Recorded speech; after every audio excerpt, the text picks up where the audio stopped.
হরে কৃষ্ণ। রাধা সখীর রান্নাঘরে আপনাদের সবাইকে স্বাগতম। তো আজকে আমরা ভগবানের জন্য তৈরি করছি লাল শাক। তো কিভাবে খুব পারফেক্টভাবে মাত্র 5 মিনিটে লাল শাক রান্না করা যায় সেটি আজকে আপনাদের সাথে শেয়ার করছি। তো এখন শীতকাল চলে এসেছে, এখন প্রচুর পরিমাণে লাল শাক বাজারে পাওয়া যায়। তো শীতকাল ছাড়াও মাঝে মধ্যে লাল শাক বাজারে পাওয়া যায়, কিন্তু ওই শাকগুলো কিন্তু এতটা ভালো না।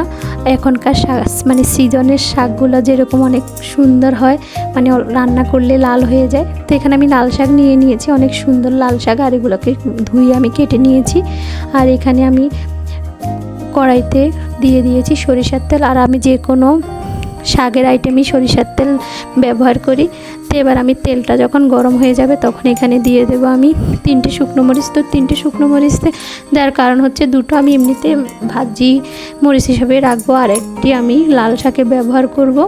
তো মরিচগুলোকে আমি খুব ভালোভাবে ভেজে নেব, যাতে মরিচের ভিতরের বীজগুলো খুব ভালোভাবে ভাজি হয়, কারণ আমি এই লাল শাকে কিন্তু কোনো প্রকার কাঁচা মরিচ ব্যবহার করব না।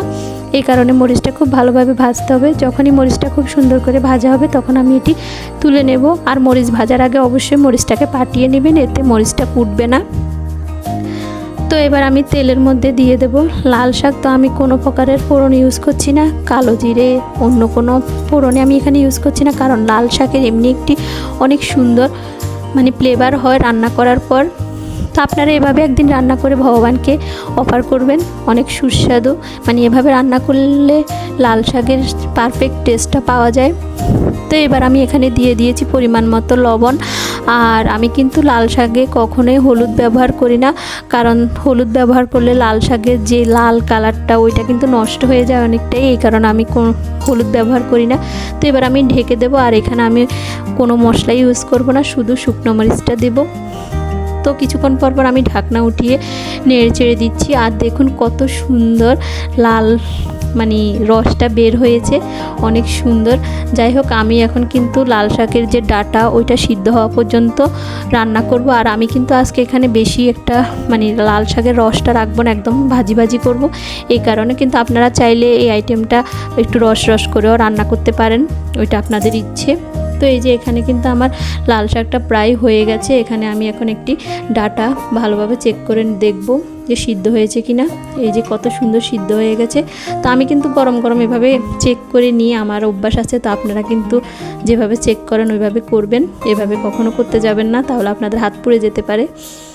তো এরপর আমি ওইখানে 3টে শুকনো মরিচ থেকে একটা শুকনো মরিচ এখানে লাল শাকের মধ্যে গুঁড়ো করে দিয়ে দিয়েছি। মানে এই ফ্লেভারটা এত সুন্দর হয় লাল শাকে, মানে যখন এই শুকনো মরিচটা ভেঙে দেওয়া হয়। তো এবার আমি অল্প কিছুক্ষণ 2-3 মিনিট নেড়ে ছেড়ে আমি লাল শাকটা কিন্তু নামিয়ে নেব। মানে মরিচটা দেওয়ার পর কিন্তু বেশিক্ষণ আর রান্না করার প্রয়োজন নেই। এই যে কত সুন্দর হয়েছে লাল শাকটা। তো এই যে আমার লাল শাক রেডি হয়ে গেছে।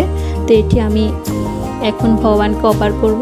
আর আপনারা আমার ভিডিওগুলো যদি আপনাদের ভালো লাগে তাহলে অবশ্যই আমার চ্যানেলটি সাবস্ক্রাইব করবেন, লাইক দিবেন, শেয়ার করে দিবেন। তো এবার আমি এটি ভগবানকে অফার করব, আর সবাই মিলে আস্বাদন করব পরম সুস্বাদু কৃষ্ণ প্রসাদ। হরে কৃষ্ণ। ধন্যবাদ।